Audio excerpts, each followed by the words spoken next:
Remember those moments that got your heart racing, your imagination swirling, your body moving?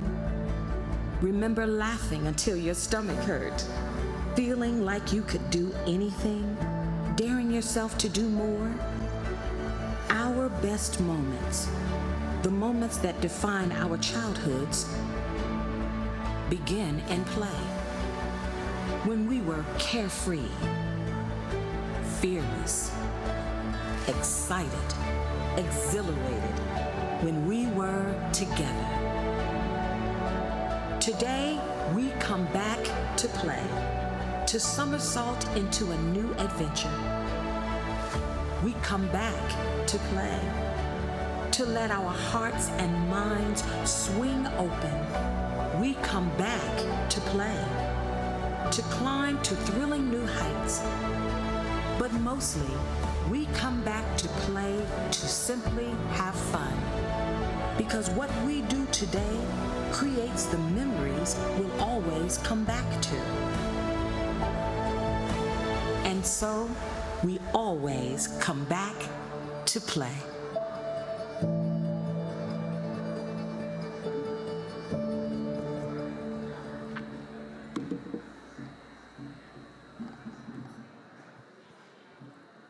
Good morning. Buenos dias. Welcome. Bienvenidos. Shalom. Thank you for joining us on day 2, both those who are joining us virtually and everybody here in the room. We start our day with simply grounding ourselves, grounding our feet on the land that we're on, and reminding ourselves and giving gratitude for those who were before us. So we gather on this unceded homelands of the Muskogee Creek and Cherokee peoples who were displaced in the 1830s to make room for European settlers. We honor and respect their elders past, present, and future.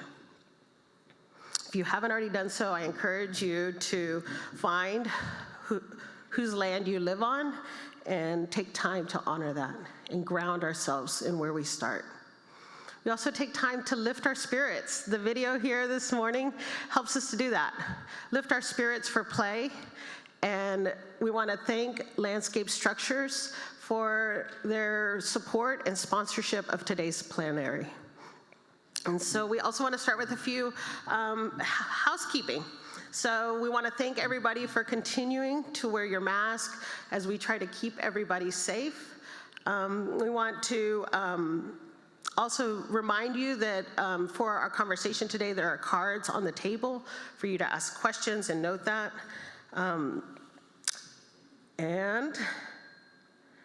All right, and so next up, we want to start, we said we want to lift our spirits. And so next up, we're going to lift our spirits looking to the sky, not looking to the sky as the limit, but looking to the sky for nature.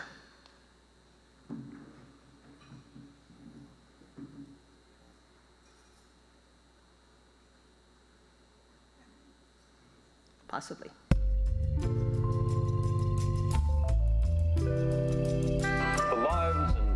Of the stars seem impossibly remote from human experience, and yet we're related in the most intimate way to their life cycles. The very matter that makes us up was generated long ago and far away in giant stars. Mass incarceration of our constellations, falling stars and stripes inside this damn nation. The 40 acres they promised is still the plantation. This is why native Indians had their land taken. Politicians are kissing babies and handshaking, smile in your face, but they really Ku Klux Klan racist. Hip-hop is a new form of transformation, a new way to access heaven in this land of Satan. Tick-tock their hands and sands of time wasting. A whole generation is getting high and wasted. Shit. How do you measure a man's greatness? From the money he's making or the lives he's changing? Heaven's messages are getting lost in translation. Too busy status updating and selfie taking. Bright faces still dark from soul starvation. When I look inside myself, I'm really stargazing.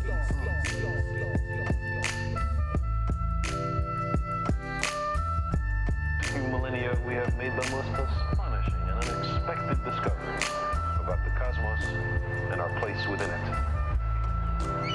Some part of our being knows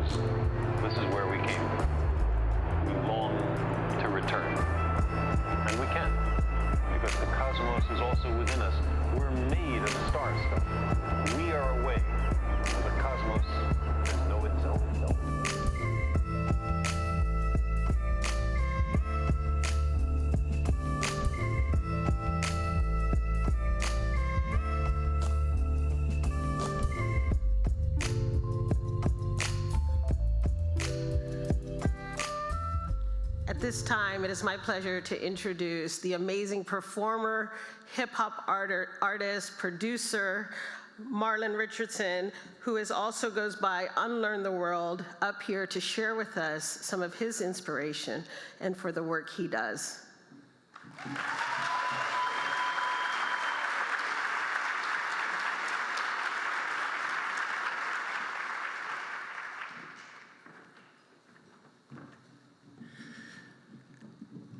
I find my jewelry in reading a book that's deep. At 3 minutes past 3 while Beach Street is on cable TV, see, I'm getting Grandmaster flashbacks of the future where the White House is held hostage by hip-hop. Beholding a pale horseman while me, Tupac, and Biggie Smalls run for public office, my thoughts is grand. Glaring through my glasses, getting a glance of galaxies passing me by, riding on constellations while they rhyme to be famous. I rhyme to be righteous. I rhyme to be right. Thanking God that I'm finding the light, trying to make sense of life, but I don't call it life, I call it unlearning, because you can't live without knowing that you're alive. And you and I, we're outside and alive today, right? Make some noise. Make some noise. Oh my God. I filmed that video years ago and I watched it, and I think my grandmother had just passed away, so it got me really emotional. But I say that to say that this work is nothing if it doesn't make us emotional. We have to have an emotional attachment to the work that we're doing.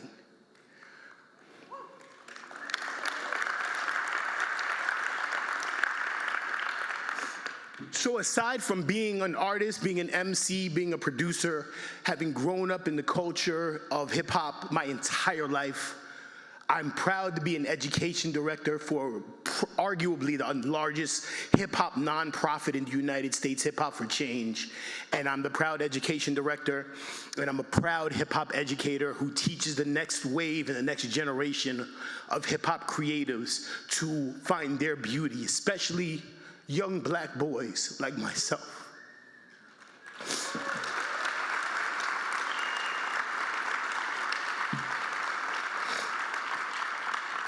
And I think this video was appropriately chosen because it shows me outdoors, it shows me and my son looking at the sky and being in nature, and that's what we're here for, right? That's what this is about. And one thing that we often forget about, especially me, my artist name is Unlearn the World, which really means to break societal constructs. And one of those societal constructs that I grew up with as a kid, and I see it a lot now with the students that I teach, is that being outdoors, or things like hiking, things like meditation, things like self-care, are not for people of color. And that's a misconception that we need to change radically, because what we're forgetting and what we're not understanding, especially with hip-hop being kind of the evolution of black expression, rooted all the way in Africa, right? African collectivist mindset and connection with the earth is intrinsic to our nature as a people. And if we don't ground our children in that understanding, then we are losing ourselves. And it's that kind of catalyst and that kind of motivation. When I was asked by East Bay Regional Parks District in Oakland, where we base our work, they asked us, how do we connect hip-hop and the environment? And I said, well, hip-hop is connected to the environment because it started in public parks. That's where it started. That's where the culture grew and thrived in New York City. So what we need to do is create an initiative to bring children of color back to public parks and educate them and ground them in environmental awareness, eco-justice, environmental racism and what that is, how their lives are adversely affected by climate change and by other things that involve the environment. And if we ground them in this understanding, paired with hip-hop expression, what we're gonna see is that we are activating the minds of the next generation of leaders, right? Like Tupac Shakur said, I may not change the world, but I'm gonna spark the brain that changes the world. My brain is sparked, and I hope to spark the brain of other young kids of color through this program, Agents of Change. We are in our 4th year as a youth artist residency where we pay kids to learn about the environment and create hip-hop programs and create hip-hop projects based in environmental justice, based in environmental awareness, so that they can carry this work that we're all doing into the next generation. So I invite you to just build with us, talk to us, consider us as a community resource on a nationwide level. I thank you for this opportunity to speak today. God bless y'all. Have a good one. Take care.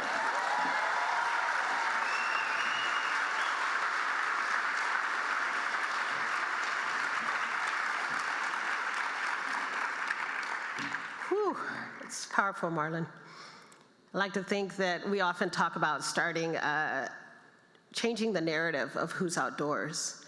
And Marlon is not only giving us another narrative, he's giving us a beat and a new tune to go by to. Thank you, Marlon.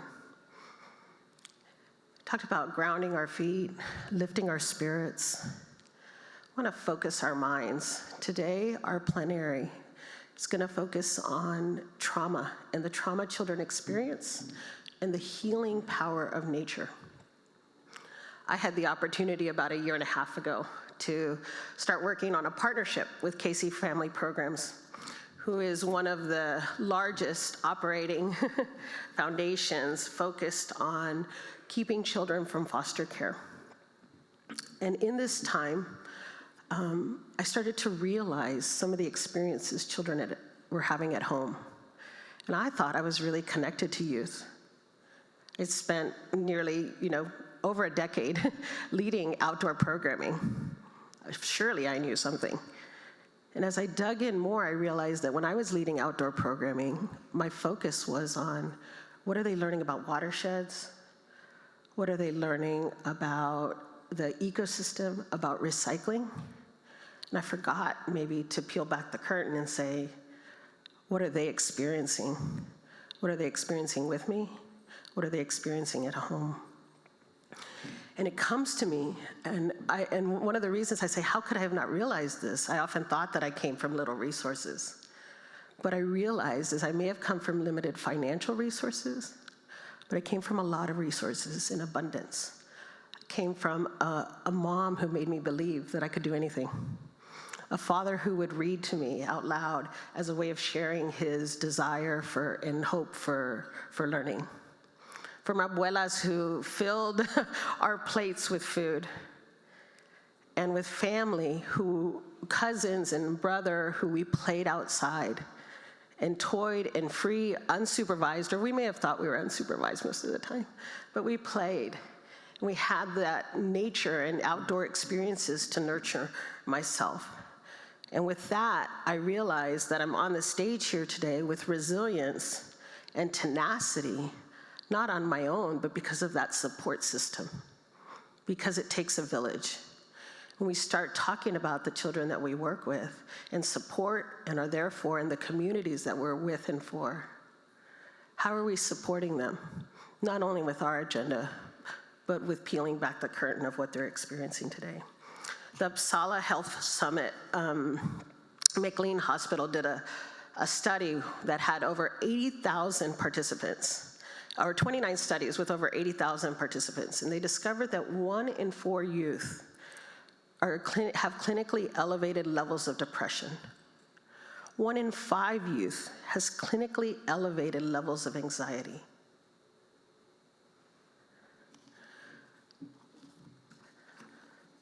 Let's just let that sit in. It's Mental Health Awareness Month. So we can honor that by focusing our conversation on this to better understand what we can learn, especially how nature can support the psychological well-being of children as an important part of their health, productivity, and happiness, as well as well-being in our communities. Joined today for this conversation by some amazing colleagues and friends. And so to have a conversation about how we understand the restorative effects of nature and how we name new and creative ways to move forward so children can feel the power of nature to heal from trauma. Joining me today, Hannah Hamdi. Dr. Hamdi, we welcome you all to the stage.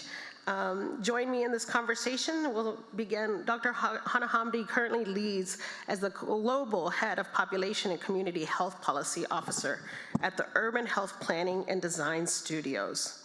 With more than 2 decades of public health research and practice, Dr. Hamdi has dedicated her career to advancing health equity among Black, Indigenous, and other people of color, particularly women and children. So glad to have you here, Hana. Dr. Venice Jennings, passionate, purpose-driven, and a public servant. She's an assistant professor at Agnes Scott College in Decatur, Georgia, and Dr. Jennings has also served with the U.S. Forest Service as a research scientist. Many published articles on focused on green spaces, health disparities, and social determinants of health. That sounds like a big word. Don't worry, we're gonna dig into it in just a little bit. Welcome Patsy Sellers is the Managing Director of Field Offices within the Child and Family Services Division at Casey Family Programs. If you hear some clapping, that's because we have a whole cohort of Casey Family Programs, Child and Family Services practitioners and providers here. Glad to have them. And then Rocio Villalobos is the Immigrant Affairs Manager for the City of Austin's Equity Office. She's also the co-founder of Native Roots ATX, a running and wellness crew that creates a supportive space centering Native and Indigenous runners. And to Rocio's credit, when we're talking about running, we're not talking about running light. She just finished the Boston Marathon a few weeks ago. So, welcome, we're so glad to have you. Here we go, let's begin. We want to start simply, we're talking about the healing power of nature, and we want to begin with simply how that shows up for each of you. Start with me? Oh, okay. Good morning, everyone. My name is Hana Hamdi. Forgive me, I may sound like I have a frog stuck in my throat. I assure you it's not COVID, it's just a simple cold. Can you hear me now? All right.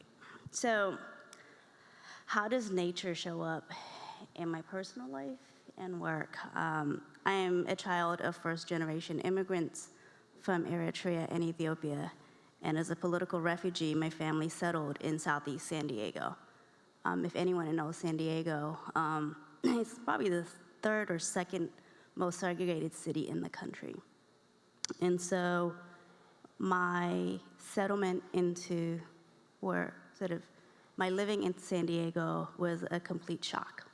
So we lived less than 5 miles, more than 5 miles away from the nearest park, which was a complete shock to a family that was used to being in the outdoors every day. My father and I and my siblings had to trek close to 2 hours of walking, carrying soccer balls on Sundays so that we can enjoy outdoors with other immigrants from Eritrea, Ethiopia, Cambodia, Laotian, Vietnamese. It was a rich community, but what we lacked was access to nature. And I saw how every weekend, mothers and fathers tote their children miles and miles to get to the nearest park, Martin Luther King Park. So that park held a very special place in where my interest in how cities were designed and how people use space. I didn't quite have the language or the intellectual capacity to articulate then what was missing in sort of less than a mile away from where I live, where a park should have been. But years later, I majored in neuropsych in San Diego State University, and I began to look at the impact of community design and planning on children's brain development. And from that, my career just took off. By training, I am a social epidemiologist and an accidental planner. I believe that the way that we plan and design cities has a significant impact on our health. And so my day-to-day life consists of creating predictive models to show healthcare providers, policymakers, on how implementing nature in the forefront of design and investment in communities has a significant impact on our health, physical and mental well-being, but also has a significant return on investment for healthcare and foundations. I'll stop here. Good morning, and I think the way that I think about nature has changed quite a bit over the years. I grew up next to an oil tank farm in East Austin, and not much in the way of parks. So for me, nature felt like it was a far-off destination that I rarely got to experience. Few exceptions were, the weekends when I would go with my mom when she would clean people's houses in the west side of town. And for context, West Austin is white and wealthy. It's the white and wealthy part of the city, whereas East Austin is where Black folks were forcibly moved and where other communities of color were forced to live through various things like racial and restrictive covenants, redlining, city planning and zoning, and more. But I think for me over time, I came to realize that nature was actually everywhere around me. Even though we had the oil tank farm that was looming in the neighborhood that caused all of this harm to our community, caused people to develop cancer, but it was there in my front yard, in the rose bushes and trees that my parents planted. In the mountain range, El Cerro de la Silla, that we would see when we would take road trips to visit family in Mexico. That was our sort of indicator that we were almost close to family in Mexico. So the way that I think about nature has shifted quite a bit, and now in my role at the city, I get to play a role in advocating for the protection of people and not forgetting that there are people that are a part of nature as well, and that we also need to have that in consideration as we're planning, right, as we're designing, as we're thinking about these green spaces. Oh, sure. Good morning again. My relationship with nature has evolved in so many different ways. Growing up, had those opportunities to go to my great uncle's garden and see what he was bringing about. But I would say throughout time, I've definitely gained an appreciation for nature. I was that kid. One of the ways I even got interested in the field was learning about nature and the Amazon. And I asked my parents, okay, if it's so important, why are we tearing it down? And then I would ask these questions that prompted me to continue in this area of work. But I would say most recently, nature has reminded me of the blessing, even in the word where it talks about to be still and know. It's a gift to be still and to know and be reminded of the things that matter. It helps me to remember that I am a part of something larger than myself. I am connected to an energy, the same energy that fuels natural systems relates to how I am today. And it's just a reminder of who I am and what I can continue to offer to the world. I am one of 6 kids within 8 years. And sometimes I wonder how my mom survived that. So one of the ways that she did survive that was my dad would always take us out camping or romping in the woods, just as a way to give our mom a break. And those early exposures really were really seminal to how I see the experience of kids. That video that started at the beginning, like that experience of play and really being free, was one that I had. And I also want to recognize that I'm the only white person on this panel, and I've had a lot of privilege in my life. I've had access to parks. I've had opportunities to experience things that I know many other people didn't have, even as Dr. Hamdi was talking about, walking 2 miles to a park. And so part of my work was really about continuing to serve kids and families because my experience as a child was really pretty rich. And as a trained clinical social worker, one of my early experiences was taking kids backpacking. And I was able to see on the faces of the young people that I took into the backcountry with my colleagues, like this transformation of experience of how they saw themselves in the world, what they believed they could accomplish after facing the adversities that we experienced in the backcountry. And then with Casey, that was actually with Casey, but then we shifted away from that work, and in part because of risk and liability, but in part because there weren't social workers who had the support to do that kind of work continually. And so that was the impetus to really begin to venture into this space again. That really motivated by all the research that's out there that talks about the healing power of nature for the young people that we're serving. And so, you know, as was said earlier, we have a group of 13 folks here from Casey, and we're really honored and privileged to be a part of this conversation. It's a little different for child welfare to be in this room, and there's so much that we have to learn because we want to bring it back to really benefit the youth and families that we're serving. Thank you all. As you were telling your stories, like a few threads came out. One, you know, childhood, family, and the environment, like how the environment shows up in our social interactions. You know, I'm reminded as we're all gathered here today, and as I've had the opportunity over the last couple days to just reconnect with people, how social we are. And so, Hannah, tell us a little bit about some of these factors, these social factors that support positive health and well-being. We hear these big words like social determinants of health. Help us understand that. Thank you. And so in public health, we've been talking about the social determinants of health for many, many years. And I'm happy to see that it's catching on instead of a sexy new thing to talk about. But our health is very complicated, right? It's not so simple. It's not linear by any means, and it's not binary. In fact, 90% of our health happens outside of exam rooms, hospitals, and clinics, right?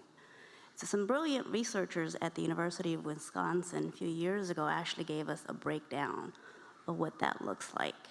And so they said about 40% of our health, ideally speaking, 40% of our health is impacted or influenced by the physical and the environment that we live in. And about 30% is the social economic factors. And when those elements are in place, about 20% are behavior and our health literacy impacts the way that we are, right? And so when everything is ideal, then the 10% happens when you go see a doctor for a regular checkup, assuming that you have health insurance and that your clinic offers culturally sensitive health. And so that's in the ideal world, right? I think I'm supposed to stop here. Excellent. Well, Venice, you were going to elaborate for us on, Hannah mentioned the ideal state, but what's our reality and some of the disparities we see around health, and particularly as that connects with outdoor experiences and the opportunity? Great question, great question. Even as she was discussing, you know, those social determinants and then the connection to that, a lot of my work has to connect those benefits, such as the social determinants of health that are outlined by the Department of Health and Human Services, and those categories of education, the neighborhood and built environment, economic stability, are factors that contribute to the larger conversation of health. But as you noted, there are differences that we see across populations leading to those major gaps in health, being health disparities. And in some work that I previously published, we saw some reoccurring themes in the literature, particularly when it relates to obesity, cardiovascular disease, heat-related illness, as well as psychological well-being. So there are differences that are existing, but that's why we're elevating these conversations to reimagine how we can perceive health and the health that we have through our relationship with nature. Yeah, absolutely. And these are some of the experiences, and there's also some extremes. And Patsy, in your work around child and family services, you see some of the extremes and trauma that children experiences. Share with us a little bit of kind of what you see, and also the opportunity for nature to serve as a healing path forward. Well, just a little bit about who Casey Family Programs is. We're an operating foundation, which means we provide services. We're less a grant maker and really a programmatic organization. We were started in 1966 by Jim Casey, who was one of the founders of the United Parcel Service. And if you've heard of the Annie E. Casey Foundation, that's our sister foundation, and they are a grant maker. We work with every public child welfare system in the nation, and we provide direct services in 5 different states. And we serve a subset of the child welfare population. Our specialty is really working with young people for whom the public system has said, we're not sure what to do. These kids are languishing in care. There's a lot of complex trauma that's impacting their lives and their ability to have stability in their families. And so that's really who we're serving. And we've learned a lot about, Dr. Hamdi, you talked about, entering into neuroscience. We've learned a lot about neuroscience in the past several years and learned from the Adverse Childhood Experiences study. How many people in the room are familiar with the ACEs study? Great. So you understand like the physical impacts on the body, the allostatic load of stress over time. And when you think about the young people that we're serving, the complex trauma that emerges from relationships, people who are supposed to keep you safe are frequently the ones who are causing you harm, yet that love and that connection to them is still there. And what we also learned over time, and the field of child welfare has learned a lot over time. We have caused harm, and we're continuing to learn about not only mitigating the harm that we've caused, but how to really support families so that children aren't removed in the first place. And that really is about supporting the parents and the caregivers. And much of what we are learning, we are really supporting those parents and strengthening their own ability to develop resilience and heal so that they are able to provide that for their children and are able to, be free of people in their lives that are in some ways surveilling them about their ability to keep their children safe. Yeah, absolutely. Sometimes we hear these terms, and when we're here, the word children feels like someone else or kind of vague. And Rocio, you have openly shared some of your challenges with mental health and how nature has been a source of healing. And describe for us, give us, personalize this experience for us. Sure, and I'll preface it by saying that I struggled with depression for a long time. I would say as early as middle school, but I didn't know that that's what I was experiencing. I just knew that I felt sad all the time. On paper, it seemed like I was doing fine. I was making good grades. I was considered an exceptional student, right? That was placed in some gifted and talented programs. But all of that came to a head for me after I started my first year of undergraduate studies at the University of Texas. I developed an eating disorder right around my first year in undergrad. This happened to coincide with the time when I was also introduced to an environmental justice organization by the name of Poder, People Organized in Defense of Earth and Her Resources. And I think that that connection actually was one of the elements that I believe saved my life, in addition to beginning to develop a deeper connection with the land. Through Poder, I started learning about the systems of oppression, about institutional racism, about the history of the city. And for me, that helped to flip some of the script that I had internalized about myself and my value, because I grew up feeling worthless. I felt a lot of shame about who I was and where I came from. And Poder and the history that I began to learn through Poder about the city helped me to understand that I had nothing to be ashamed of. It wasn't my fault. These were systems and institutions that were created that were producing negative outcomes for myself, for my family, and for my neighborhood. And once I began to learn that, there was something inside of me that decided that I wanted to fight for my life. I wanted to live because I wanted to play a role for other people in the way that the leaders of Poder played for me. Two indigenous women, Susana Almanza and Sylvia Herrera, they were the first women of color that I saw in these leadership positions that helped me begin to imagine the kind of role that I could play in my community. And specifically, wanting to work with other young people so that in the sense that I knew that I wasn't the only one that had internalized these things. I knew that there were other people that had come to believe the same things about themselves that I had. And so I wanted to play that kind of role for other young people, which led me into the field of education. And many years down the line, with working for the city of Austin in the equity office. But as I was struggling to recover from this eating disorder, to get help for my depression, kind of to the point that Dr. Hamdi made, I sought out therapy and was met with white counselors that didn't understand race and racism. And so even whether it was in an individual setting or group setting, I found myself being in a position of having to explain race and racism to the counselors that I was there to get help from. And so there was no source of support or healing for me in those environments. So eventually I almost intuitively turned to the outdoors because I knew that I felt good when I went outside.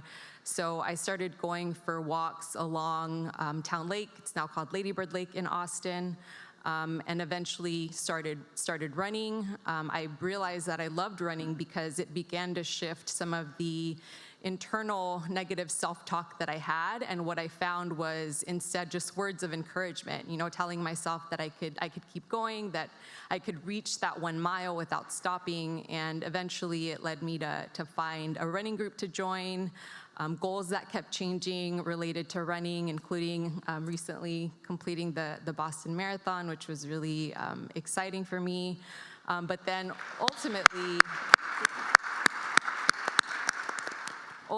for me also with a friend years down the line creating Native Roots ATX, because even within the running environment, right, running culture and running spaces in Austin as in other cities can still be very white spaces. And so we wanted to create an environment where people of all body types, all paces, all backgrounds would feel welcome and could spend that time together building community and deepening their own connection to the land as well. And I'm sharing this, but I also think that it's important for us to remember that, yes, we experience trauma, and so often the case for Black, Indigenous, and people of color, that's all that we learn about in the history books, right, our trauma, but I think we are also trying to center our joy and our ability to feel joyful together as we're building relationships with each other.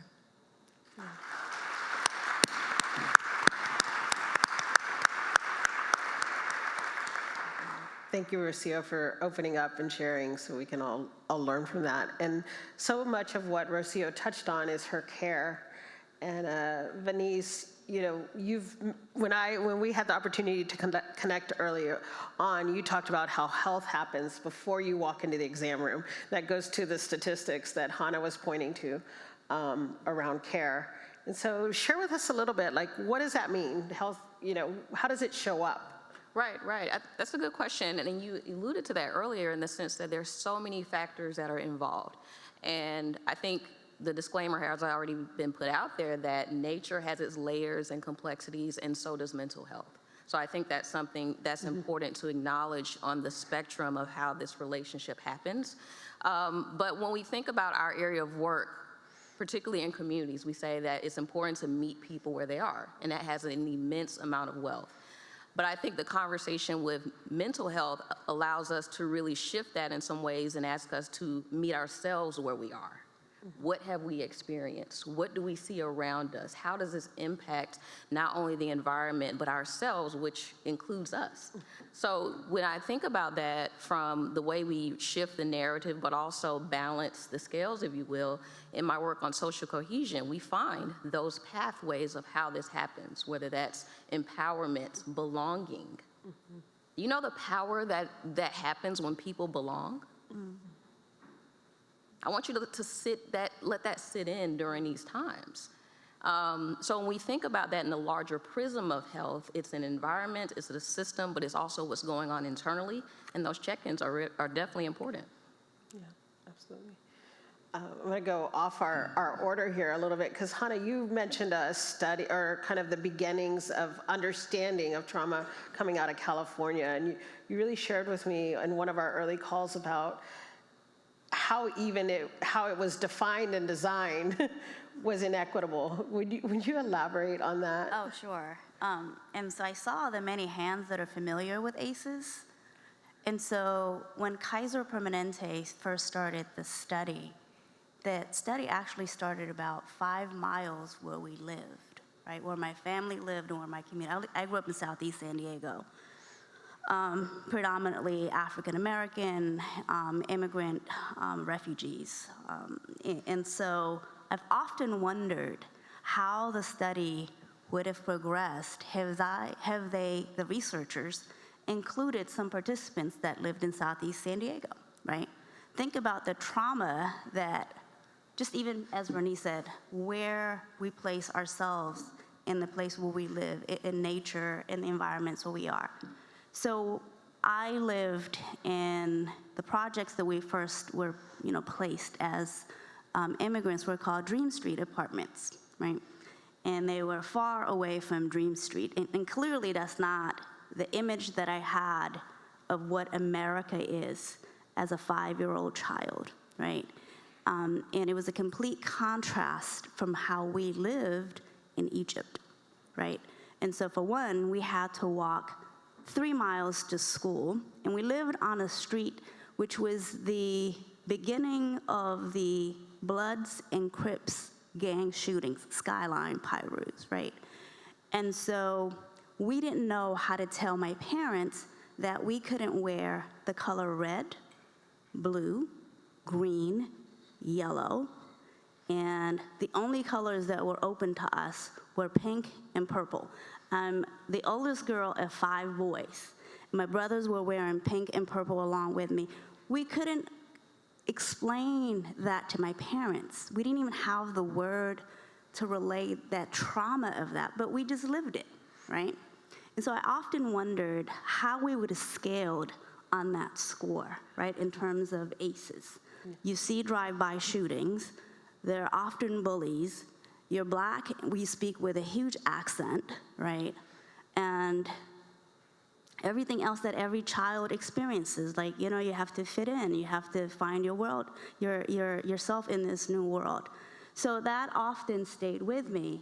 Had that study been expanded to my neighborhood, I wonder how that would have shifted or skewed the scaling of that.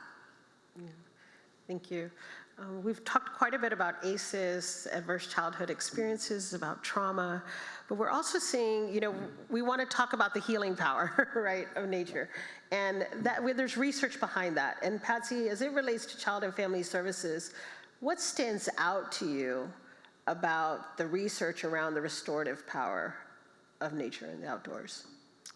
Yeah, so one of the things that we know about the young people that we're serving is that they've got tuned up stress response systems because of the experiences of their life, and many of them are what you're referring to. The ACEs study really looked at relational kinds of things within families. It didn't look at the impact of where you lived, or it didn't look at the impact of racism or poverty or things like that. And so when you layer that on, then ACE scores could conceivably even be higher than what the research is based on. And we know that that impact to the human body has a significant, that's kind of what that term allostatic load is, a real weight over time. And when children are navigating that and not getting the support that they need, it's really challenging. And in child welfare, there's kind of has been this thing about, okay, here's our service plan. A, send the kids to therapy. B, send the parents to parent education.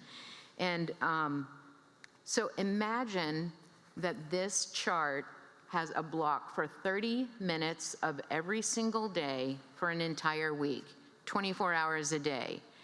And you fill in that blank of 1 hour, which is just like this tiny space on this whole sheet of therapy. And then you have an experience like Rocio talked about, where it's a therapist who doesn't understand racism, or who doesn't really support you, or is in a position of power over you, which frequently is the case that children feel. That's not super helpful. And not that therapy isn't helpful, because there are many times when therapy has been very supportive, but it's such a small slice of a person's life. And we really wanted to look at other ways to support kids and families so that 24-hour times a week is filled with what Dr. Bruce Perry calls a therapeutic web of support for that child and that family, of positive, reinforcing, resilience-building kinds of experiences. And when we started looking at the research on nature and what it does for the physical body, what it does for our mental health, what it does for our cognition, we were like, why the heck aren't we bringing this into the work that we're doing? I sent an email to our staff, our direct service staff, and said, hey, we're gonna, start looking into this, who's interested? And immediately there were responses. And I think what's unique about this in the work that we're doing is typically we have rollouts of, Bruce Perry's work on the neurosequential model of therapeutics. It's a decision that's made at the organizational level and we roll out training for it. Or, something else where a decision is made. This came from the ground up with that email about an interest that people had, and it's really grown ever since. I was able to attend the 2018 conference in Oakland, and it lit me on fire. It was like, these are the people that we need to have speaking with us in child welfare. And here we are, in 2022, we've got 13 folks representing. Sarah and Kathy Jordan, I think Kathy's in the back of the room, Monica and I have submitted an article to the Child Welfare League of America, a journal that is read by many people in child welfare, on the intersection of the social determinants of health and child welfare with nature at the core. And really looking at the connection of the research on self-regulation and how children's self-regulation, their executive functioning. Has anybody seen the brain thing by Dan Siegel? He shared this. It's about, what executive functioning really is. And so if you imagine this is your brain stem, this is your limbic system tucked in, and this is your cortex, this is your brain. And oftentimes when people get stressed, they lose their ability, their thinking brain. It's just kind of like flipping your lid. And executive functioning is really about bringing that cortex back online to calm your body. But what nature does is really begin to add to that sense of calm and regulation from the brain stem up. And so let's take advantage of this knowledge and this research. There's also lots of research that looks at connections for families and how communication within families is enhanced when they're out in the natural world, the communication both in frequency and duration. So we really started taking a lot of that research to heart. Many things now really need to have an evidence base for them, and even though we don't have the research yet about the work that we're doing that's showing the impacts that we're seeking, just by association and making the connections, I think the case is very, very strong. Yeah. Patsy, in our partnership, I've been reading quite a bit about the effects on the brain, and I think that your visual will stand with me. I think that's the best explanation. Well, not my visual, it's Dan Siegel's, but okay. Yeah. It's the best visual I've seen yet to remind myself of that. We're gonna dive into kind of new modalities, new ways. We've been talking about the trauma, the opportunity that exists. We're gonna start to say we need new and creative ways going forward. Before we hop into that, I just wanna remind everybody out there that if you have any questions that are starting to surface, there are cards in the center of your table. You can write those questions down, hold them up, and one of our colleagues and team members will pick that up to bring forward. And so going on this, right? We know we're now better understanding the effects, but we also want to look forward. And so we want to think what is possible. Hannah, as Patsy started to describe some of these new opportunities with Casey Family Programs, and the change at different levels, but there's many more, right? And so tell us, what are some new modalities, new pathways forward that you're seeing, especially for those who are farthest from justice and experiencing trauma? Great question. So one offer I will give is I invite all of you to look at this article that was published by Dr. Tomolikas and Barbell, and it's the Adverse Childhood Events Protective and Therapeutic Potential of Nature, right? They did an extensive systematic review of existing literature that looked at how nature can be protective and how nature can be therapeutic. And it's been the article that I've used to convince any partnership, any investment in the past year and a half. So that's one.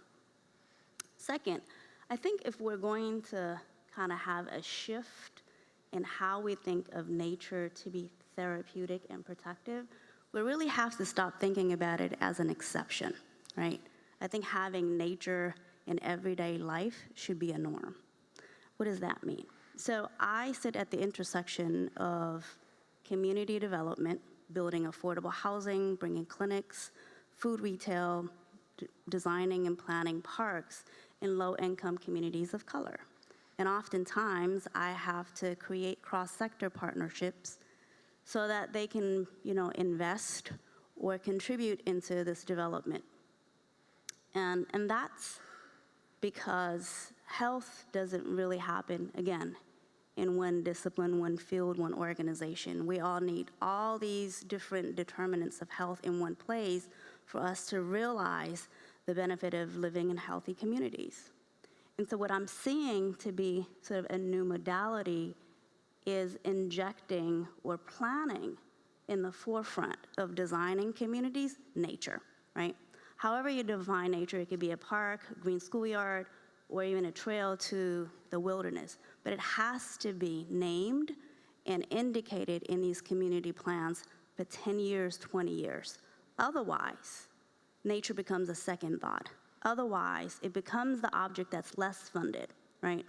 And so 3 successful stories. In Paterson, New Jersey, my former employer, New Jersey Community Capital, which is the largest CDFI in the state of New Jersey, received a generous grant from the Robert Wood Johnson Foundation. Sorry, I don't know why I'm tripping up about that.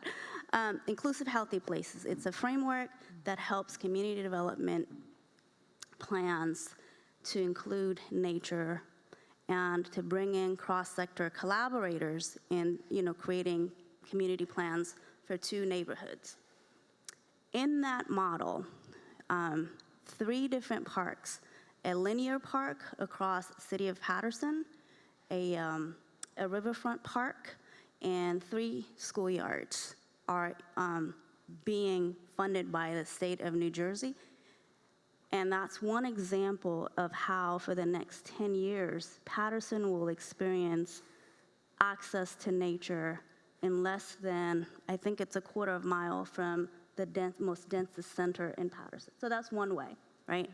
And why is that important, right? We didn't call it nature, we didn't call it health. We really put it into the plan as something that's as important as housing, as important as the clinic, as important as the food retailer. I think in order for us to see more nature, to have nature in our lives, we need to make room for it as a norm, right? As something that we need, a necessity, rather than a luxury or an amenity that's beyond our day-to-day. The other example is how I'm observing nonprofit hospitals across the country are beginning to invest in nature because they're looking at the data, right? The literature that I mentioned by Dr. Tumelikas and Burnell is one of the literature that's very convincing in creating evidence that hospitals can invest in community development and can justify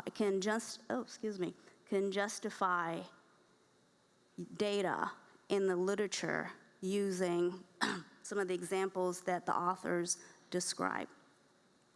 One hospital is Confluence in Washington State that's spending close to $3 million to redevelop a park in East Wenatchee. Sorry if it's not East Wenatchee, I'll have to correct it, but it's one of the parks that's immediately in its catchment area. In addition to investing in the park, they're also investing in community health workers. So there is this tie-in to the clinic and the community. The community health workers are trained in ecotherapy, so park prescription for a particular disease, and that particular outcome is designed with a clinician and the patients, and that community health worker is responsible for connecting to the patient, making sure that that patient is following the prescription for either walking, jogging, running, or just even luxuriating in nature, right? That has some proven therapeutic effects. And so these are promising therapeutic models that we're seeing within clinics and how hospitals are investing. But I think the most promising is that when we see community development plans are including nature as a critical matter, as importantly as sewer, water, and housing. Absolutely. Lots of great examples. Venice, you've also written in NRPA Magazine, many other written about green infrastructure and opportunities for moving forward. What are some things you would add to that?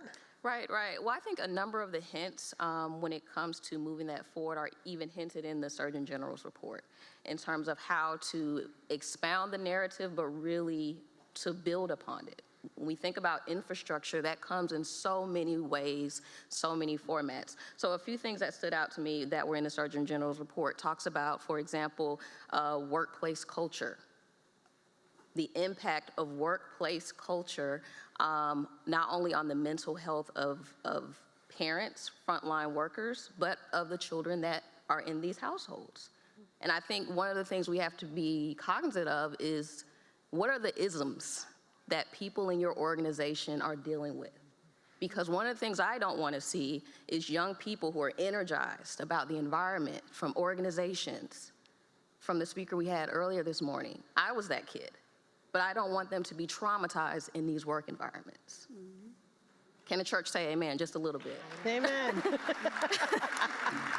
I don't want to see that anymore, because this movement cannot keep momentum if we're not empowering, if we're not retaining, if we're not mobilizing the important work that is going on in so many sectors of this area. One of the other things that was mentioned, we've already talked about it before, is really serving and energizing parents. Where are the parents in the room? Can you wave if you're a parent?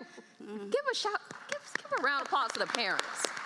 Because it's one thing to parent, but it's another thing to parent during a pandemic. I'm a godparent. I love them and I send them back. You all provide a lot more care, but as we've been hearing about this morning, supporting parents, whether that's enriching their network, providing fun and support for them, is going to also impact their kids. So the way that we continue to build the infrastructure is a way in the sense of not only separating, but really merging what this means in so many different aspects of our society. And one of the other ones, it reminded me of something that I mentioned in an article that I wrote last year, I believe, in Nature Communications, is that we have to make sure that we're not expecting nature to save us from us. We should not expect nature to save us from us. Unfortunately, when Ahmaud Arbery was murdered here in Georgia, there were a number of particularly black men, friend of mine, who were scared to go running. In a pandemic. They were scared to go running. So the things that we need to address, acknowledge, and heal in society, we have to make sure that we're not looking to nature to do that, but to look in the mirror and see how we can provide these opportunities, because it's one thing to have an outdoor space, but it's another to have one that is safe. And that's really important, not only for kids, but for all of us. Thank you.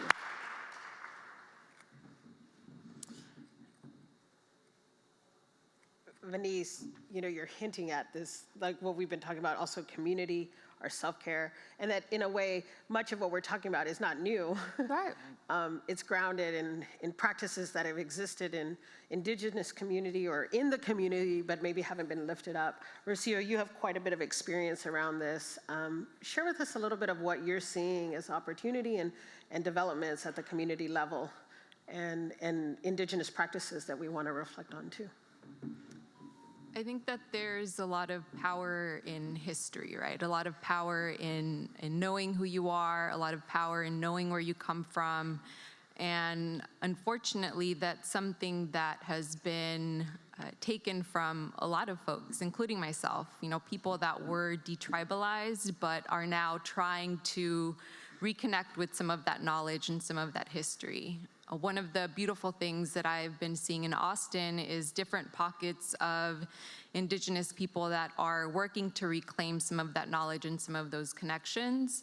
And that can look like learning from our elders about plant medicine, deepening our connection to the land by learning about the native plants in our backyards, connecting with folks in various parts of the city, of the state, of the country that are working to protect sacred sites and protect the environment. And all of that is rooted from this awareness, this understanding that, that I am nature, we are nature. It's not something that exists outside of us.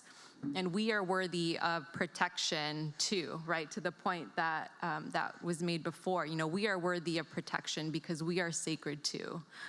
I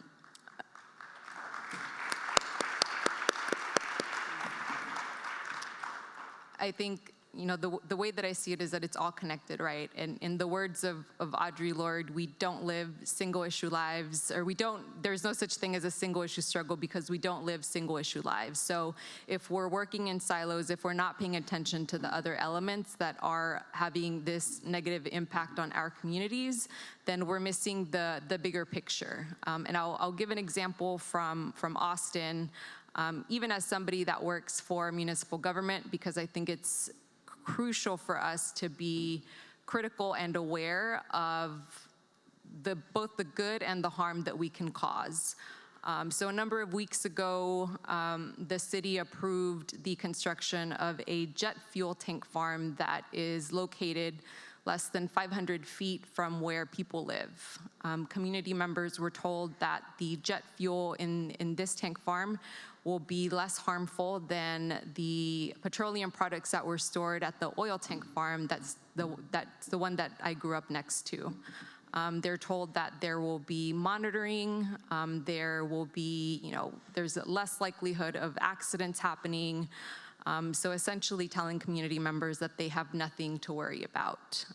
And where's the healing in nature for those residents, right? When they walk out their doors, they now see this jet fuel tank farm that is less than 500 feet from where they live. There are community members that are organizing and advocating against this construction, but again, we have to go back to this notion that people are sacred too, and we have to fight for people. We can put that on a banner. We're going to fight for the people. You all have been really gracious, both here and virtually.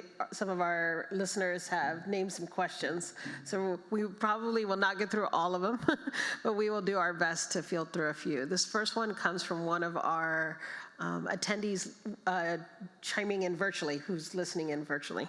So glad to have them. And they said, and I think Rocio, you started to speak to this, but it says, how can we shift the narrative, particularly, as Hannah indicated, only 10% of health is linked to hospital and medical, yet majority of funding and resources go to hospitals. So how can we shift that quicker? Who feels invited for that question? So what I'm hearing is not only how do we shift the narrative, that's a big question, but how do we shift the narrative in terms of talking about the connection to nature as it relates to the medical profession and healthcare that has these resources? Whoever, Well, I just want to give a shout out to my home state of Washington, where there's a task force at the Department of Health looking at prescriptions as an important part of how work is done and really looking at that as a part of managed care. And so I think there are glimpses that are starting to happen from the research that's out there. I think it just takes all of us raising our voices. I think that's one of the most critical things. Yesterday, Lisa Ratliff said, imagine the possibilities when we bring our resources together. So from my perspective, it's, child welfare chiming in along with all of the organizations here, along with all the environmental organizations and the environmental injustice organizations. Like, if we don't raise the call, who's going to hear?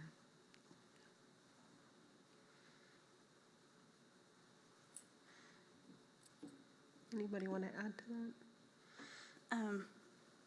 And so I think it goes back to kind of shifting our own thinking, right? That nature is not a luxury, but a necessity, right? And ensuring that, you know, nature is everywhere. In public health, we have the saying that health in all places. I think we need to start acting and moving in the direction that we need to see nature in all places. And to the point where the resources are shifted into medical care, we're now seeing how the medical care providers, particularly hospitals, see the benefits of nature. So it doesn't have to be one institution, one discipline that's pushing nature forward. It could be a collaboration of cross sectors and fields. But I think it begins with us, of what the expectations we have of ourselves to be in nature. And once we make that demand that it is part of our daily lives, then we will begin to see it. We have to fight for nature, fight for people to be in nature. Absolutely. This next question comes directly to Rocio, and it asks, as an Indigenous woman, how much of your background and culture, along with your ancestral ties to nature, helped you in your journey of healing and becoming a leader? You've described a little bit about that, but if you would expand on it. I mean, it's played a significant role, right? It's one of the reasons why my friend Peachy and I decided to co-found Native Roots. And I think it's been, as I mentioned, beautiful to see in Austin and in other parts of Texas, of the country, that there are people that are, again, in the same position as I am, where I can't trace my ancestral lineage, but what I can do is talk to my family members, begin to learn some of their stories, begin to connect with family members, especially in parts of Mexico that I haven't been able to see in a while, to be able to develop those connections and to have a better sense of where I come from. But at the end of the day, I think there's a lot of power in also being grounded in the history of the place that you are, no matter where that is, and to develop that awareness and those connections with folks in the community, right? Not just people that are in my immediate family, but thinking of this broader community as a web of support that can lift us right through those really challenging moments. So. I think it's definitely for me about an extended or expanded notion of family and community, and finding those pieces that feel really nourishing for me. Thank you, and a reminder that, of course, it's bound to influence your background and is bound to influence you. That's you bring your whole self, right? And so we've been talking about people. This next question focuses more on infrastructure. So how can cities and/or states help ensure that nature access, both in land and physical connections, is part of planning, construction, as a standard matter of course? I think I'm compelled to answer that. And so nothing comes without demand, right? Where I've seen successful cities implementing nature in their community development plans or regional plans is when it comes from the community itself, right? And whenever you engage communities, and certainly in my experience, everyone will opt for nature, right? You just have to give them the opportunity to be able to address the immediate needs, right? I was fortunate to work with 26 community organizations in the state of New Jersey early in my career to help bring parks through a nonprofit organization. And at the time, Mayor Cory Booker, who's now the senator, was a force of changing the city from gray to green. And there was a resistance because the plans were already made. But once we start galvanizing the community voices and they began to see that there was either a renovation of parks, new parks, or even pocket parks or parkettes, the corporations around Newark and other large cities began to invest in these community plans, right? And then we began to see some of the state senators advocating for funding and allocating funding from the state to these municipalities. So it's important to mobilize people first, right? Once you mobilize people, then that becomes the power where you can begin to shift, policies at local and state level. I think the mobilizing people is important. When I think of the shift that you were talking about before, that would also include us not seeing particularly nature and cities as our accessory to our plans of what the city should be. From an ecological standpoint, vegetation plays an important role, but we can't think about that after we've done what we want to do for our purposes. So making that shift to, in the space of health, of not being reactionary, but thinking about this from the standpoint of what is the ecological foundation? What is the foundation that we need in these spaces to provide clean air, water, buffer urban heat islands and the like, so that we're not thinking about it later and doing damage control. Absolutely. And I think I'll just add to that, with the mobilizing of people, of communities, being ready to listen to community members tell you, these spaces are important, and I also need help so that I don't get evicted. These spaces are important, and I also need a way to take my children to school. So again, it goes back to that idea, right, of not working in silos and looking at the broader sort of ecosystem that people are experiencing. Yeah, that really resonates with my opening of we have to peel back the curtain, right? We have to understand what they're experiencing at home to support them, and then to bring in the outdoor experience. We're going to take one last question. It actually hints at where I wanted to close with what gives us hope, or I hope that there's a response here that is about what gives us hope. But the question comes from Teresa out of Forest Schools in Chicago, and she asks, are nature-based mental health interventions cost-effective compared to traditional therapies and interventions? I'm hoping there's some hope in there in a response.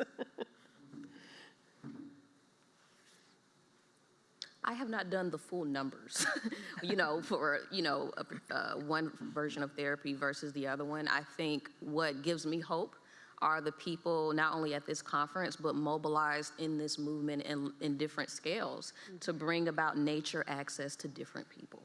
So whether that's a local park, a garden, or other spaces, there are so many people in this room, whether they're academic or research or those summer camp coordinators, all of us are bringing those experiences closer and having these conversations so it's not only elevated, but it's something that we can actually bring to not only children, but the families that they're a part of. I think what gives me hope in relation to that question is that comment that I made before, 1 hour of therapy a week where you're paying someone can be helpful. Sometimes it's not helpful, yet if we're intentionally ensuring that families have access to the natural world, then I think the research kind of speaks for itself. It's the experience that people have. And then when we're intentionally within the field that I'm from, intentionally connecting families and at the same time working at the kind of organizational community level about ensuring that there are spaces for families to go to, that's going to make a huge difference. Just one little snippet of an example that gave me hope is I presented to our Board of Trustees in April of 2019, kind of saying, hey, here's an area of practice that we're starting to explore in child and family services, and we're connecting it to our trauma and healing informed care, and this is why. And Lance Morgan, who is a member of the Winnebago Nation of Nebraska and also the head of Ho-Chunk, which is the economic development entity that really is part of the Winnebago Nation. After he heard that presentation, he stepped aside and he called people back at Ho-Chunk and he said, I want us to plant trees. Well, in October of 2021, Sarah, Gail Christopher, Rich Louv, and Kim Moore Bailey joined us at a conversation at the board kind of like, and here's the next layer of the work that we're doing, and really taking it to a community level conversation about what's needed for the health of people in general across the board. Lance stepped out of that and he called Ho Chunk and he said, forget the trees, we're going to build parks. And, you know, for me, that was like one tangible example of the more we spread the word, the more people listen and hear and connect it to their own experience. And I'll share more broadly about hope. I think what's been encouraging for me is seeing an increasing number of Black, Indigenous, and people of color taking up space in outdoor places and saying, you know, we're here, we've been here. The acts of things like running or hiking are ancient, right? It's become this sort of perception, right, that it's part of a white culture or a white thing to do, but it's an ancient practice that Indigenous peoples all over the world have been doing for thousands of years. And so we have a right to be here, and that we also belong.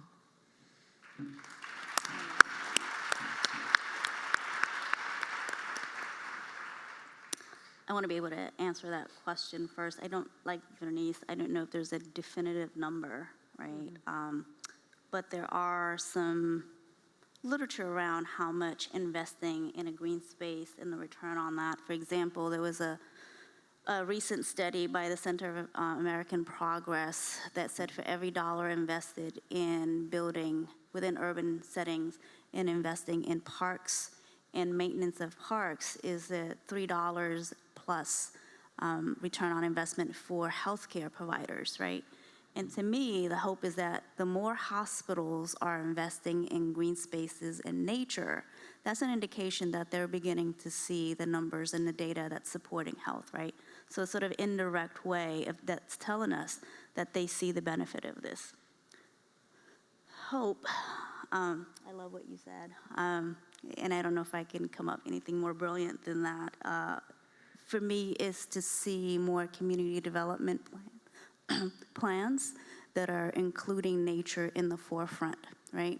And that nature isn't sought out to live in parks and recs, but now you have health departments and clinics and community development agents, you know, that are advocating for nature in some of the most underserved urban communities. So that's a glimmering hope for me. Absolutely. I feel hopeful just from this conversation. I want to thank you all. I feel so very blessed to be in community and conversation with you all, continued learning, and with everyone in this room. Your questions stay with us.